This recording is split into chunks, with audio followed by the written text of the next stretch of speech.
അങ്ങനെ ഹമാസിൻ്റെ കാര്യം ഏറെക്കുറെ കാര്യമായിട്ട് തന്നെ എടുത്ത് പ്രഖ്യാപിച്ചു. അത് ഹമാസിൻ്റെ പ്രഖ്യാപനം ഇങ്ങനെയായിരുന്നു: ഇസ്രായേലല്ല ഏത് തലതൊട്ടപ്പം വന്നാലും ഞങ്ങൾ കീഴടങ്ങുന്ന, ആയുധം വെച്ച് കീഴടങ്ങുന്ന പ്രശ്നമേ ഇല്ല.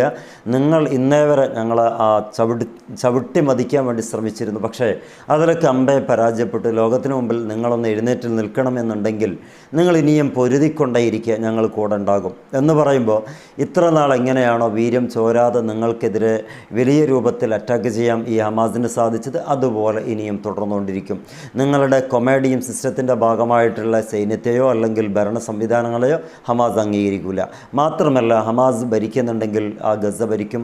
ഇനി ഹമാസ് അല്ല ഭരിക്കുന്നതെങ്കിൽ ഒരു കുട്ടിക്കും ഈ ഗസയെ ഭരിക്കാൻ സാധിക്കുകയില്ല എന്ന അർത്ഥശങ്കക്കിടമില്ലാതെ വ്യക്തമാക്കുകയാണ് ഇദ്ദേഹം ചെയ്തിരിക്കുന്നത്.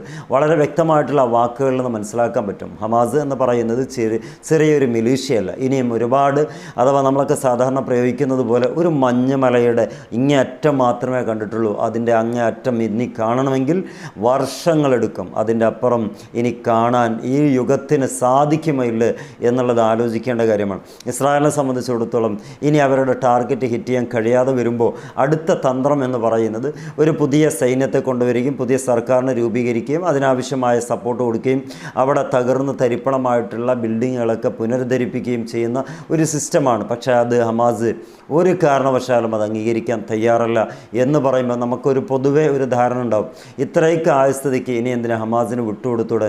യഥാർത്ഥത്തിൽ അവരുടെ യാതനകളും വേദനകളും നഷ്ടപ്പെട്ടു പോയ ആളുകളുടെ ഏറ്റവും വലിയ പ്രയാസങ്ങളൊക്കെ അവരനുഭവിച്ചത് അവർക്ക് മാത്രമേ അറിയുള്ളൂ. ആ വേദനപ്പെട്ട വാക്കുകൾക്കിടയിലാണ് ഇത്രമേൽ ചങ്കൂറ്റം അവർക്ക് കിട്ടുന്നത്. അല്ലാതെ ഒരു സമാധാനത്തിന് ഒരിക്കലും ഒരു മുസ്ലിം അന്യം നിൽക്കാറില്ല. അതുകൊണ്ട് തന്നെ ഹമാസിനെ മുദ്ര കുത്തുന്ന ഒരു വിഭാഗമുണ്ടെങ്കിൽ അവരോടൊന്ന് പറയാൻ ആഗ്രഹിക്കുകയാണ്, എല്ലാം ത്യജിക്കപ്പെട്ട് ഇത്ര നേരം ഇത്രയും പൊരുതി എന്നിട്ട് ഇവിടം വരെ എത്തിയിട്ട് എല്ലാം നിങ്ങൾ താഴെ വെക്കണമെന്ന് പറഞ്ഞാൽ നമുക്ക് വെക്കാൻ കഴിയില്ല എന്നുള്ള ചങ്കൂറ്റത്തോടെയുള്ള ഹമാസിൻ്റെ വാക്കുകൾ ലോകം ചെവി കോർക്കുന്നുണ്ടെങ്കിൽ അതിലൊരു പ്രധാനപ്പെട്ട ഒരു കാര്യം കൂടിയുണ്ട്. അവരുടെ ബിൽഡിങ്, അവരുടെ കുടുംബം, അവരുടെ സമ്പാദ്യം ഒക്കെ തകർത്തിട്ടുണ്ട്. ഇനിയും ബന്ദികളാക്കപ്പെട്ടവരെ കനിഞ്ഞ് ഹമാസ് കൊടുത്താൽ മാത്രമേ ഇസ്രായേലിന് ലഭിക്കുകയുള്ളൂ.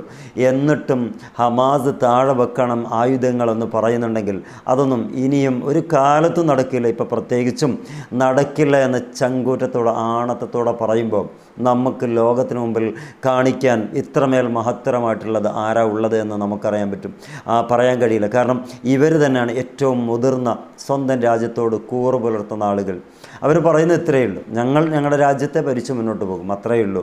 അല്ലാതെ മറ്റൊരു കക്ഷികൾ ഇവിടെ വന്നിട്ട് ഞങ്ങളുടെ രാജ്യത്തെ ചിഹ്ന ഭിന്നമാക്കിക്കൊണ്ട് പ്രവിശ്യകളാക്കിക്കൊണ്ട് ഭരിക്കാൻ ഞങ്ങൾ ഒരിക്കലും അനുവദിക്കില്ല. അതിൻ്റെ പേരിൽ എന്ത് സംഭവിച്ചാലും ശരി. കാരണം അവർ പറയുന്നതിൽ ന്യായമുണ്ട് എന്നുള്ളത് കണ്ടെത്താൻ ഒന്ന് ചിന്തിച്ചാൽ മതി. അവർക്ക് ഇനി എന്താകും എന്നുള്ളത് കൃത്യമായിട്ടറിയാം. നഷ്ടപ്പെടേണ്ടത് മുഴുവനും നഷ്ടപ്പെട്ടു, ഇനി നഷ്ടപ്പെടാനൊന്നുമില്ല. നഷ്ടപ്പെടാനൊന്നുമില്ലാത്ത ആളുകൾക്ക് ഒന്നും പേടിക്കാനുമില്ല. മടിയിൽ കനമില്ലാത്തവന് പേടിക്കേണ്ടതില്ല എന്ന് പറയുന്നത് പോലെ അവരനുഭവിക്കേണ്ട തീക്ഷ്ണമായിട്ടുള്ള എല്ലാ അനുഭവങ്ങളും അനുഭവിച്ചു കഴിഞ്ഞു. ഇനി അവസാന നിമിഷം വെച്ച് മടങ്ങാൻ ഞങ്ങൾക്കാകില്ലെന്ന് അവരുടെ പ്രധാനപ്പെട്ട ആളിവിടെ പറഞ്ഞു വെച്ചു. നമുക്ക് കാത്തിരിക്കാം എന്തൊക്കെയാണ് അപ്ഡേറ്റുകൾ എന്നുള്ളത്.